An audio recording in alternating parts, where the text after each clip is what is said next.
শুভ সকাল আমার প্রিয় বন্ধুরা, কেমন আছো সবাই? আশা করছি সকলে অনেক বেশি ভালো আছো। আর আমার দিনটাও না আজকে বেশ দারুণ গেছে। চোখ খুলতে না খুলতে এমন সুন্দর কুয়াশাময় একটা দিন। যেহেতু শীত চলেই যাচ্ছে, ঠান্ডা তো নেই, তবে কুয়াশা। তো এমন দিনে কার না ভালো লাগে। আফসোস শুধু একটাই থেকে গেল, ছোটবেলায় এমন কুয়াশার দিনে আমার আব্বু ভার রস কিনে আনতো।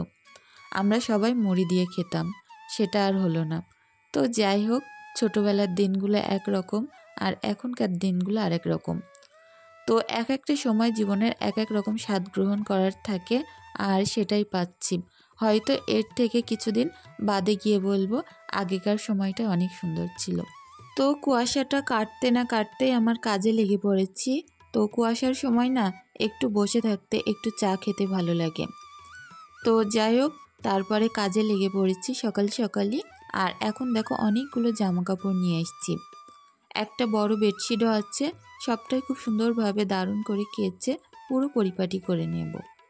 তো আজকে তেমন নোংরা জামা কাপড় নেই, আর বলতে পারো শীত তো চলে গেছে, পানি খুব একটা ঠান্ডাও না। ওই কারণে না একেবারেই মাখিয়ে এই সাথেই কেচে নেব। বাচ্চা কাচ্চার বাড়ি জামা কাপড় এত পরিষ্কার পরিচ্ছন্ন করা সত্ত্বেও রোজ গামলা গামলা জামা কাপড়। তো আমি ভেবেই নিয়েছি যে আমি প্রত্যেক দিন যতই পরিষ্কার করি, আমাকে এই 1-2 গামলা করে কাচতেই হবে। তো দেখো প্রত্যেকটা জামা কাপড় একটু রগড়ে রগড়ে নিচ্ছি, খুব বেশি আছাড় দেব না। একটু মাখানোর টাইমে বাচ্চা কাচ্চা খাবার ফেলে, তো দাগগুলো যদি একটু ডলে নেওয়া যায় বেশ দারুণ, দাগগুলো উঠে পুরো পরিষ্কার হয়ে যায়। তো সেইভাবে একটু মাখিয়ে কেচে নিচ্ছিলাম। আর বেশিরভাগটাই তো ঈশার প্রত্যেক দিনের মতনই। তো যাই হোক, ও ছোট থেকে এই পর্যন্ত যে আমার এত জামা কাপড় প্রত্যেক দিন কাচতে হয়েছে কি বলবো। সিমরানের জামা কাপড় কম নোংরা হতো আর হিসু কম করতো, তবে ঈশা কি বলতো প্রচুর হিসু করে। আর ও যেহেতু বাইরের দুধ খায়, আমার মনে হয় ওই কারণেই। তো যাই হোক, দেখো প্রত্যেকটা জামা কাপড় খুব সুন্দর করে মাখিয়ে নিলাম। আর এখন সুন্দর করে আঁচড় দিয়ে দিয়ে কেচে পরিষ্কার করে নেব।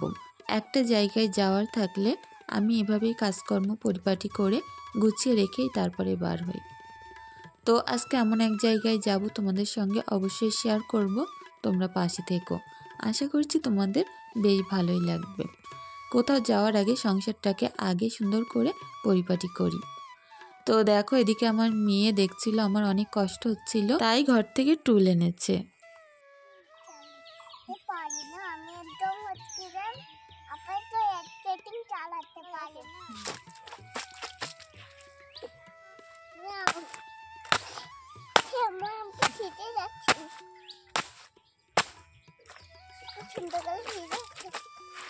এবার কাটছো মা, আমার তো তোমার জামা কাপড়গুলো কাটছো, মা আমার প্যান্টগুলো কাটছো, আমি মনে হয় ভিজেই যাবো। মাকে বলো বৃষ্টি শুরু হয়ে যাবে মা, বলো মা তোমার পুরো হচ্ছে মা আগের বোতলে এই গাছটা পড়ে গেছে। তো যাই হোক, সকালের টাইমে কাজ করার না একটা সুন্দর একটা কি বলবো অভ্যাস যেমন হয়েছে, ঠিক তেমন টাইমের মধ্যে সারতে পারি। আর আমার মাথায় একটাই চিন্তা থাকে, সকাল সকাল কাজ সারবো, রান্না করব, তারপরে দোকানে গিয়ে বসবো। ওই কারণে না আমার কাজগুলো আরও বেশ তাড়াতাড়ি হয়ে যায়। দেখবে পেছনে যদি কাজের একটু তাড়া থাকে, সামনের কাজগুলো কিভাবে শেষ হয়ে যায় তাড়াতাড়ি বুঝতেই পারি না। আর যদি মনে করি আর তো কোনো কাজ নেই, একটাই কাজ, তো আস্তে আস্তে করি, তখন দেখবে সেই কাজটা আরও দেরি হয়। তো প্রত্যেকটা জামা কাপড় কাচার পরে এই ব্লু কালারের প্যান্টটা একটু রং চটে গেছিলো, তো আবারও ব্লুতে মিশিয়ে দিলাম। তো তারপরে প্রত্যেকটা জামা কাপড় এখন খুব সুন্দর করে ধুয়ে নেব। তো আবছা আবছা রোদ্দুর, তার মধ্যে কাজ করার কিন্তু মজাই আলাদা। যে ফাল্গুন মাসটা এত দারুণ কাটে কি বলবো, না থাকে ঠান্ডা না থাকে গরম, আর তার সঙ্গে থাকে দক্ষিণে হাওয়া। তো এই সব কিছু মিলিয়ে একটা অসাধারণ ব্যাপার হয় আমাদের সাথে। গ্রামে আমরা যারা থাকি নিশ্চয়ই জানি এই সময়ের পরিবেশটা কতটা বেশি মনোরম সুন্দর এবং কতটা বেশি স্থির থাকে। তো যাই হোক, দেখো এদিকে আমার বেডশিটটাও খুব সুন্দর করে ক্লিন করে ধুয়ে নিলাম। আর এখন যাব এগুলো দড়িতে মেলতে। তো ভাবলাম কিছুটা যেহেতু বাসনপত্র আছে এগুলো মেজে নিই, কারণ কি বলো তো, একটুখানি বাদ থেকেই পুকুরে না এত লোক আসবে যে কাজগুলো আর করার জায়গাই পাবো না। তো সেই কারণে একটু সকাল সকাল সেরে নিই, যাতে করে আমার কাজগুলো তাড়াতাড়ি হয়ে যায় আর বাড়িতে কেউ গা ধুতে আসলে তারও অসুবিধা না হয়। তো প্রত্যেকটা বাসনের এঁটো কাটাগুলো একটু ধুয়ে পরিপাটি করে নিলাম, তারপরে এখন মাজবো।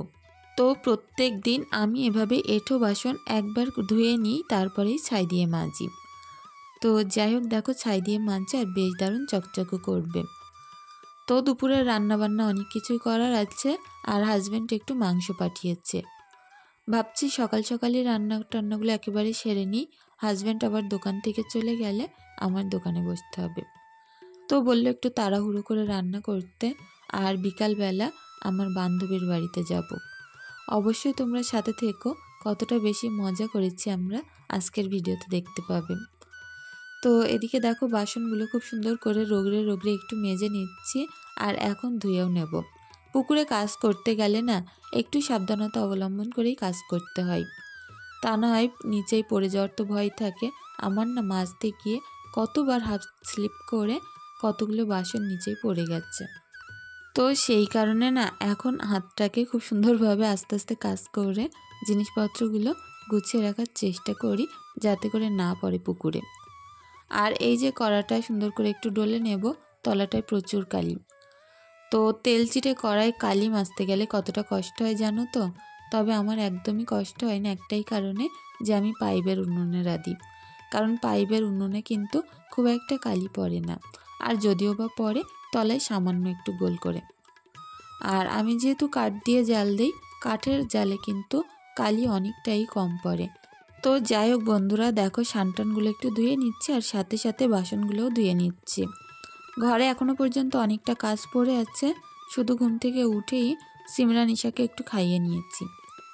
আমি যেহেতু সকালবেলা করে তেমন কিছুই খাই না, ওই কারণে আমার নিয়ে চাপ নেই। তো হাজব্যান্ডের ভাত দিয়ে দিয়েছি, দোকানে নিয়ে চলে গেছে সকালবেলা, আর সিমরা নিশাকেও আমি সকাল সকাল খাইয়ে দিয়েছি। আমরা গ্রামের মানুষ, আমাদের ভাতটা অনেক বেশি পছন্দ, যার কারণে কাক ভোরে ঘুম থেকে উঠুক আর বেলা করে উঠুক, হাজব্যান্ডকে দোকানে যাওয়ার টাইমে ভাত বেড়ে গুছিয়ে দিতে হয়। তো সেরকমই দিয়েছি। এটা অনেকে বলতে পারো আমাদের ব্রেকফাস্ট, আবার অনেকে বলতে পারো আমাদের সকালের পান্তা পানি খাওয়া। তো দেখো প্রত্যেকটা বাসন ধুয়ে নিয়ে এখন ঘরে চলে যাব। আর এই যে ডোবটা খালি আছে, দেখেও খুব মায়া লাগছে, কারণ আগে না কত কত মুরগি পুষতাম, এখন বাড়িতে কিছুই নেই। তো দেখি কোয়েল পাখির খোঁজ করছি, যদি খুঁজে পাই তো ওর মধ্যে কোয়েল পাখি পুষবো। আমার কোয়েল পাখি পোষার না প্রচুর শখ। তো এখন এই সুন্দর রৌদ্রের মাঝে সমস্ত জামাকাপড়গুলো মেলে দেব। তো যাই হোক, কুল গাছে না প্রায় কুল নেই বললেই চলে। বাড়ির সামনে উঠোনে গাছ লাগানো, আর প্রচুর বেশি মিষ্টি কুল, ছোট্ট ছোট্ট ক্ষুদ্র কুল। আর যে যা গা ধুতে আসে অনেকে পেরে পেরে নিয়ে যায়। তো ভেবেছিলাম একটা ডাল কেটে যা কুল হবে একটু কুল মাখা বানিয়ে রাখবো, আমার ছোট মেয়ে ওটা অনেক পছন্দ করে। তো আমি তো এক প্রকার অবাক যে গাছে কোনো রকম কুলই নেই, আর মানুষ নিয়ে যায় ঠিক আছে, তবে যাদের গাছ না একটু তো চিন্তা করা অবশ্যই উচিত। তো যাই হোক, এরকমই সমস্যা আমাদের সাথে অনেকটাই হয়। আগে আগে না কলার বড় বড় কাঁদি পড়তো, একটা কলাও পেতাম না, দেখতাম গাছ পড়েছে কলার কাঁদি সমেত নেই। এরকম কত অশান্তি যে ভোগ করেছি তার ঠিক ঠিকানা নেই। বাড়ির উঠোনে কাঠকুটো জোগাড় করে আমি গুছিয়ে রেখে যদি বাড়ির বাইরে গিয়ে কিছুক্ষণ থেকে এসেছি, কিংবা কোনো একটা কাজে বেরিয়েছি, এসে দেখবো অর্ধেকটা কাঠ নেই। এরকমও হতো জানো তো। এখন যেগুলো অনেকটাই কমে গেছে, তবে ওই বললাম গাছের কোনো ফলই বাড়িতে থাকে না। সেটা বলতে পারো সবেদা হোক, জামরুল হোক, আমড়া হোক কি আম, এরকম অনেকগুলো গাছ আমাদের লাগানো আছে, যেগুলোর ফল আমরা সারা বছর কখনোই পাই না। চোখে দেখি হয়েছে, তারপরে যখন বড় হয় তখন দেখে আপন ইচ্ছায় উধাও হয়ে যায়। তো এই সমস্যাগুলোর ভোগ করতে হয়। যেহেতু বাড়িটা অনেক বড় জায়গা জুড়ে, তো সেই কারণে তো আর ঘিরে রাখা সম্ভব নয়, আর ঘিরে রাখলেও কেমন একটা লাগে। গ্রামের বাড়ি সবসময় খোলামেলা রাখতেই কিন্তু ভালো লাগে। আর পুকুরে যে মানুষজন আসে একটু দুটো একটা কথা বলে, এতেও কিন্তু মনটা অনেকটাই শান্ত থাকে। আমি তো সারাদিন বাড়ি থেকে বেরাই না, তবে যখন বাড়িতে মানুষ আসে দুটো একটা কথা বললে তাতেও অনেকটা শান্তি লাগে। তো দেখো ঘরে চলে আসলাম, বাইরের তো সকল কাজকর্ম শেষ, আর ঘরে এসে বিছনাটা গুছিয়ে নেব। যেহেতু সিমরানের ঘরে শুইনি, রাত্রে আমাদের সঙ্গেই ঘুমিয়েছিল, সেই কারণে ও ঘরের বিছনাটা না আর নোংরা হয়নি। তো দেখো প্রত্যেকটা ব্ল্যাঙ্কেট খুব সুন্দর করে ভাঁজ করে গুছিয়ে রাখছি, আর একটা কি দুটো ব্ল্যাঙ্কেট নিচ্ছি, সবাই মিলে গায়ে দিচ্ছি, তারপরেও প্রচুর গরম লাগছে। মনে হচ্ছে এই 3-4 দিন বাদেই হয়তো সব কিছু তুলে রাখতে হবে। তো যাই হোক দেখো বিছনাটা একটু টান টান করে নিচ্ছি, আর আমার এই বিছনার চাদরটা অনেকটাই শর্ট, যার কারণে না বিছনার চাদরটা যখনই গুজে দিই ঠিকমতো থাকে না, বেরিয়ে আসে। তো যাই হোক দেখো জানলা কটা এখন খুলে দিচ্ছি। আর শীতকালে প্রচুর রোদ্দুর পড়ে বিছানায়, আর গরমকালে এরকম সুন্দর ফাঁকা থাকে, বেশ ভালোই লাগে। তো যাই হোক আমার বিছনা গোছানো মোটামুটি কমপ্লিট, আর টুকিটাকি জিনিস এদিক ওদিক ছড়িয়ে ছিটিয়ে থাকে, সেগুলো না যার যার জায়গা মতো গুছিয়ে রাখতে হয়। আর খাটের বিছনাটাও এখন একটু সুন্দর করে ঝেড়ে পুরো টান টান করে নিলাম। আর তোমরা হয়তো দেখে বুঝতেই পারছো যে আমার ঘর কতটা বেশি গোছানো গাছানো থাকে, আর তার একটাই কারণ, যে কোনো জিনিস পাড়ার সঙ্গে সঙ্গে কাজ মিটে গেলে না সেটা জায়গা মতো গুছিয়ে রাখি। তো এই টুকটাক ছোট্ট ছোট্ট কাজের মাঝে আমাদের সংসারটা কিন্তু খুব সুন্দর পরিপাটি এবং গোছানো গাছানো থাকে। তো খাটের তলা ঝাড়ু দিয়ে এই এতগুলো ময়লা বার হয়েছে, প্রত্যেক দিন এত সুন্দর করে ঝাড়ু দিই 2-3 বার, তারপরেও দেখো সকালবেলা করে এত ময়লা। তো ভালো লাগে না জানো তো, জিনিসপত্র একটু ধুলোবালি হলে কেমন একটা লাগে। তো যাই হোক ঘরবাড়ি পরিপাটি করে আসছে এখন রান্নার টাইমে, আর এখন সুন্দর করে বাটনাটা করে নেব। অনেকটাই কম আদা রসুন বাটা দিয়ে আজকে দুভাগের রান্না হবে। তো যাই হোক গ্রাম্য স্টাইলে একেবারে পাতলা পাতলা ঝোল করব মাংসের, আর একদম পাতলা পুরো হরগড়া উচ্চের ঝোল। এই যে গরম পড়ছে এই টাইমটায় উচ্চের ঝোল খেতে কি যে ভালো লাগে কি বলবো। আমার তো উচ্চ ভাজার থেকে উচ্চের ঝোলটা বেশ ভালো লাগে। তো এদিকে দেখো একদম অল্প একটুখানি আদা রসুন বাটা করেছি, রসুন কম দিয়েছি, আদাটা একটুখানি বেশি। তো এখন শিলটা একটু ধুয়ে পরিপাটি করে রেখে উনুনের জাল ধরাবো। তো এদিক দিয়ে দেখো আবছা আবছা রোদ্দুর আসাও কিন্তু শুরু হয়েছে, আর উনুনটা ল্যাপার পরে না এতে রান্না করতে কি যে ভালো লাগে কি বলবো। তো এতে আমি প্রথমে একটুখানি তেল দিয়ে দিচ্ছি, সুন্দর করে গরম করে প্রত্যেক দিন যেমন রান্না করি সেরকমই নর্মাল করব। তো আজকে যেহেতু ফুলকপি মাংস করব, তো এই যে কপিস আলু আর একটুখানি গাজর ছিল সেটা ভাজা করে নিচ্ছি, আর তারপরে ফুলকপিগুলো সুন্দর করে এই তেলে ভাজা করে তুলে নেব। তো সামান্য পরিমাণ নুন হলুদ দিয়ে দিলাম, দিয়ে আলুগুলো তুলে এর মধ্যে আবারও তেল দিয়ে দিচ্ছি একটু। তো আজকের মাংস একেবারে একটুখানি বলতে পারো, তো ফুলকপি দিয়ে রান্না করলে না দুসাজ ভালোভাবেই হয়ে যাবে। তো কোথাও যাওয়ার আগে সব কিছু কাজ প্রস্তুতি নিয়ে করে গুছিয়েই কিন্তু রেখে যেতে হয়, তা নয় কী হয় বলো তো, কোথাও যেতে গেলে তাড়াহুড়ো লেগে যায়। তো সকাল থেকে সেরকমভাবেই কাজকর্ম করছিলাম, অনেকটা তাড়াতাড়ি আজকে রান্না করেছিলাম, কারণ বাচ্চাদের শ্যাম্পু করে দেওয়া, তারপর ওদের জামা কাপড় পছন্দ করে টাইমে পরিয়ে বের করা, সবটাই একটুখানি টাফ ব্যাপার। তো ওই যে বান্ধবীর বাড়ি যাব বললাম, আর ওর বাড়ির পাশে প্রচুর বড় মেলা হয় বছরে একবার করে, তো সেখান থেকে ঘুরে আসবো আমরা সবাই মিলে। তো আমরা বান্ধবীরা যখন এক হই সত্যি অনেক বেশি আনন্দ, অনেক বেশি মজা হয়।